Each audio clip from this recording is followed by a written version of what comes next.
Hello, my name is Andy Orpin and I'm the Chairman and Restoration Project Manager for the Littlehampton Fort Restoration Project. Welcome to the very first webcam. So I bet you're wondering, Andy, why are we doing a webcam for the Fort Restoration Project? It's a very good question. It seemed like a good idea. It's 12, so it's now getting very late. But I thought it's a way that I can talk about things that are going on in the project and run things past you about ideas that we have as a management team and as chairman. And then hopefully Jeff would have put a comments box down there somewhere so that you can put any comments or answers to questions that I might have or asking, and we can sort of see how it works. We'll give it a go. We'll try it and see how successful it is. There's a number of topics I want to talk about. So obviously the first topic, being the very first webcam for the fort, will be, what's the fort project all about? Where does it all stem from, Andy? Well, the fort restoration project is about saving a fort at the end of the day.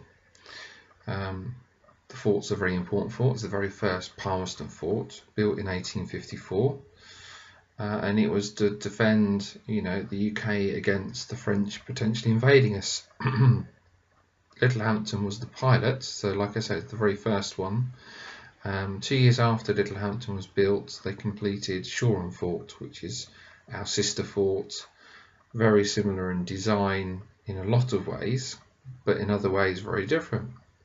There's things that were built at Littlehampton which when actually they put them into practice, they thought, do you know what, that doesn't really work. We needed to think of something else. The example I'm going to give to you is our bastions.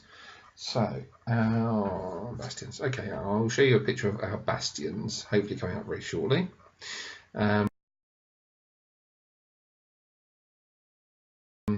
When they went to build Shoreham Fort, Shoreham Beach is a very pebbly beach. And the idea there was that if the French were sending in shells from their ships, so firing on the fort, and it was hitting all these pebbles, potentially they become missiles potentially that would go over the walls. And in the case of Littlehampton, the bastions are open, so the shells would go, or the projectiles would go over and potentially injure soldiers. So when they looked at Shoreham Fort, they looked at building what's called caponiers.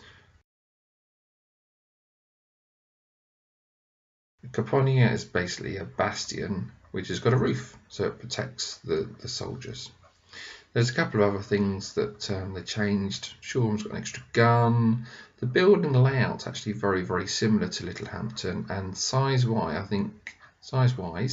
I think is actually identical. And there's a slight alteration in some of the detail in the layout, but there's not very much at all.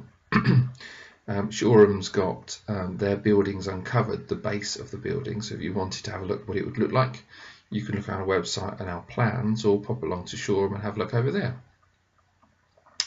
Anyway, that's a bit about the fort. There's loads and loads of projects information on the fort website which you can look at. That's going to be a different webcam. Today we're just going to talk about the project. So, where did it start for me? I need to think back to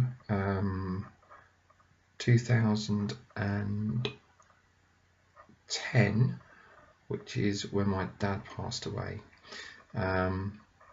Just prior to that, moved to Littlehampton, went across, walking across West Beach like many of you have, looked across at the remains of Littlehampton Fort and thought, what's that? That looks very interesting. Read the signpost at the top, and it's kind of gone from there.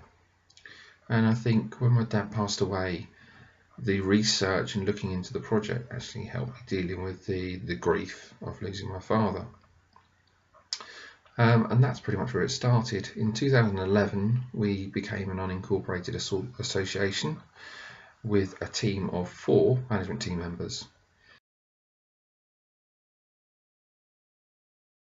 We're now obviously 2014, just coming to the end of it, and we have a management team of 5.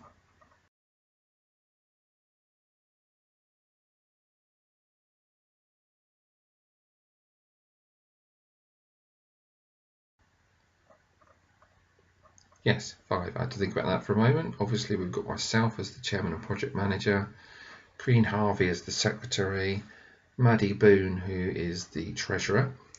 We have Jeff Driver, who joined us the early part of this year, who deals with the website and social media side of things and photography.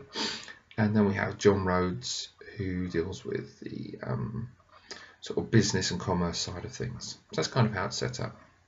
We're hoping in 2015 to become a charity.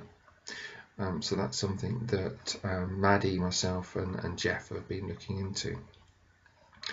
Anyway, I'm going to keep the first webcam to quite a short one. So this is the first one, we see how it goes, and we go from there. Any comments you've got, pop them down the bottom, and I'll see you again for the second one. Speak to you soon. Have a good day. Bye bye.